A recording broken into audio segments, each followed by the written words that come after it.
And we're back to learning Gimp in a year, day 81. Let me show you how you can create a text with multiple strokes. Let me use the type tool, left click on the canvas, I type it in, and then I press Ctrl A to select all the letters, and I go with Arial Italic. Everyone has that, so it should be inbuilt for you too.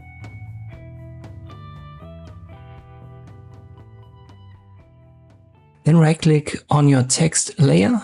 Let me right click here, you can see that now better. I use Alpha to Selection. This selects the outline. So like we did in the last video, then I go to Edit, Stroke Selection. Make sure that you set it not to Paint Tool, but to Line. You want to set the dash preset also to Line, and then set your width. We'll go with 10. It's important to memorize that, and we use the foreground color. Just click on the swatch here for foreground color, and I make that somewhat bluish.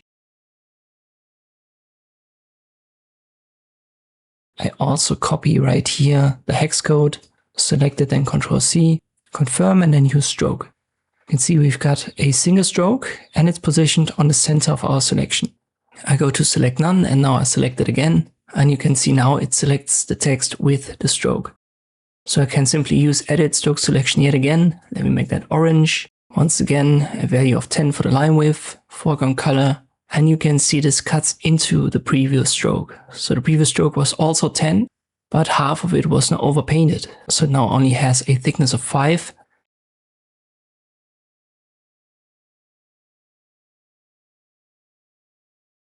Let us add another stroke. I paste right here the hex code for the turquoise color. Once again, 10 for the line width. I confirm via stroke. It's going to cut into the orange and make it 5 pixels as well.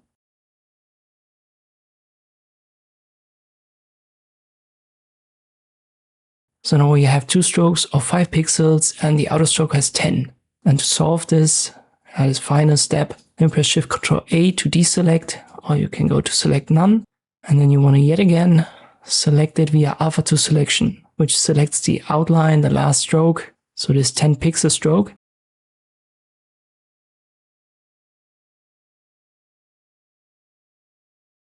Then go to select and shrink it. Just shrink it by 5. So you want to cut it in half right here. And now we can simply give it a layer mask.